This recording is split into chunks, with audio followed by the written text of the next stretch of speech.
শান্তিভাবে থাকতে পারি। আর এসেছি, আমাদের এখানে ফেরত করতে দিয়েছে, থাকতে দেয়নি। খালি বাহানা দেবে, ছেলেদের নামে কেস দিচ্ছে, মেয়েদের নামে কেস দিচ্ছে। মেয়েরা কি মার্ডার করতে পারে? সরকার চেঞ্জ হওয়ার পরেই আমাদের যে অংশরানা বা আমাদের সেফ ডেমোক্রেসি থেকে চঞ্চল চক্রবর্তীর সহযোগিতায় বা পুলিশের সহযোগিতায় আজকে আমরা বাড়ি ফিরলাম। বাড়িঘর চুরমার করে দিয়েছে, দোকান বাড়ি চুরমার করে দিয়েছে, ওদের সর্বস্ব একেবারে পথে বসিয়ে দিয়েছে। সরকার পরিবর্তন হয়েছে, তার সহযোগিতায় আমরা বাড়িতে ফিরে এসেছি। আমরা শান্তিভাবে থাকতে চাই। দীর্ঘ কয়েক বছর পর নিজের বাড়ি ফিরল ইসলাম মিদ্দার পরিবার। রাজনৈতিক প্রতিহিংসায় ঘর হারিয়েছিলেন বেশ কয়েকটি পরিবার। বছরের পর বছর কেটেছে বিড়ম্বনায়, আতঙ্কে। হাটুরিয়া গ্রাম পঞ্চায়েতের বাসিন্দা ইসলাম মিদ্দা, যার নাম জড়িয়েছিল রাজনৈতিক প্রতিহিংসার কালো ছায়ায়। আদালত নির্দেশ দিয়েছিল, কিন্তু বাস্তবের রুক্ষ মাটিতে সেই নির্দেশ কার্যকরী হওয়া ছিল যেন এক আকাশকুসুম স্বপ্ন। কলকাতা হাইকোর্টের বিচারপতি অমৃতা সিনহা নির্দেশ দিয়েছিলেন ইসলাম মিদ্দার পরিবারকে তাদের বাড়িতে ফেরানোর জন্য, কিন্তু আইনের রায় থাকা সত্ত্বেও বাধার পাহাড় টপকে বাড়ির দরজায় পৌঁছানো সম্ভব হয়নি। ইসলাম মিদ্দা নিজে আজ আর বেঁচে নেই, কিন্তু তার পরিবারের চোখে ছিল একটাই স্বপ্ন, নিজেদের মাথা গোঁজার ঠাঁইটুকু ফিরে পাওয়া। অবশেষে সময় বদলালো। বাংলায় রাজনৈতিক পট পরিবর্তনের সঙ্গে সঙ্গে খুলল রুদ্ধদ্বার। বাগনানের বিজেপি প্রার্থী প্রেমাংশু রানা, এসডিপিও, এসপি এবং বাগনান থানার তৎপরতায় সূচিত হলো এক নতুন অধ্যায়।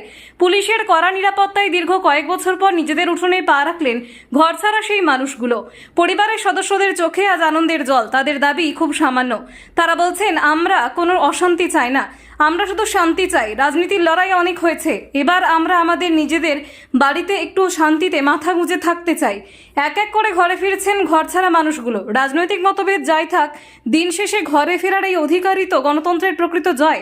বাগনানের এই ছবি প্রমাণ করলো, আইনের শাসন আর সদিচ্ছা থাকলে বিচারের বাণী নিভৃতে কাঁদে না। অমৃতা সিনহা ঘোষের জাস্টিস ম্যামের ঘর থেকে আমাদের অর্ডার হয়, এসডিপিও বা এসপির ভিত্তিতে আমরা সব আলোচনা করি বা সেফ ডেমোক্রেসি থেকে কথা বলার পর আলোচনা করে আমরা একটা পার্টি কালারও এখন যে আছে রানিং পার্টি আমাদের প্রেমাংশু রানা, তা সেও উনি কথা বলে দিয়েছে, ওনার নেতৃত্বে আমরা আজ বাড়ি ফিরি। সকলের প্রিয় মুখ্যমন্ত্রী শুভেন্দুদা তিনি বলেছেন যে কোন কে রাজনীতি দল করে সেটা ব্যাপার নয়, প্রত্যেকটা মানুষকে বাড়ি ফিরিয়ে দিতে হবে। 2018 পঞ্চায়েত থেকে আমরা সেই থেকে বাড়ি ছাড়া ছিলাম। আমরা নির্দল করেছিলাম 2018 পঞ্চায়েতে। নির্দল করার কারণেই আমাদের গ্রামে ভোট ছাপ্পা হয়। তো ছাপ্পা হবার কারণে আমরা রুখে দাঁড়াতে সেই যে আমরা বাড়ি ছাড়া হয়েছিলাম, ওই দিন থেকে আমাদের প্রথমে একটা বরজান মল্লিক বলে বাড়ি আছে, ওনার বাড়ি প্রথম দিন লুট হয়। পরের দিন 2018 যে পঞ্চায়েত ছিল, পরের দিন থেকেই আমাদের রোজা, রমজান মাস ছিল, রোজা শুরু ছিল। সেই রোজার প্রথম দিন ওই বরজান মল্লিকের বাড়ি আবার জ্বালিয়ে দেয়। তার তার 20-25 দিন পরেই আমাদের গ্রাম থেকে একজন মোহাম্মদ মহসিন খান বলে খুন হন। সেই কেসটা আমাদের নামে এমএলএ ওই রায়া সিং আমাদের নামে এফআইআর করে। আমাদের গ্রাম থেকে পুরো একদম বাগনান পর্যন্ত যত মানে 23 জন 24 জনের মতন এফআইআর হয়।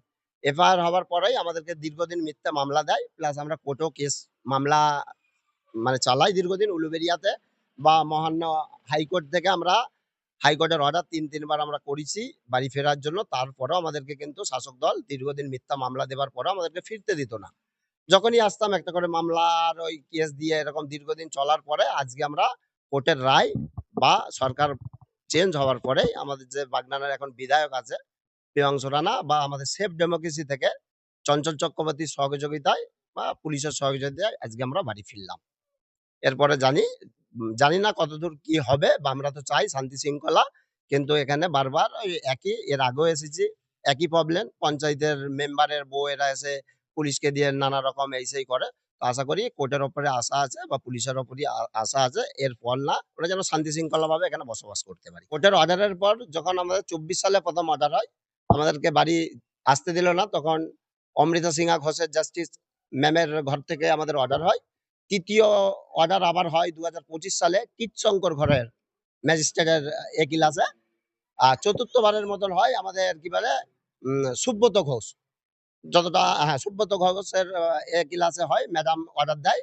তারপরে অর্ডার ভিত্তিতেই আমরা কি বলে এসডিপিও বা এসপির ভিত্তিতে আমরা সব আলোচনা করি বা সেফ ডেমোক্রেসি থেকে কথা বলার পর আলোচনা করে আমরা একটা পার্টি কালারও এখন যে আছে রানিং পার্টি আমাদের প্রেমাংশু রানা, তা সেও উনি কথা বলে দিয়েছে, ওনার নেতৃত্বে আমরা আজ বাড়ি ফিরলাম। 9 বছর বাড়ি ছাড়া ছিলাম, এবার আমরা এখানে থাকতে চাই, বসবাস করতে চাই।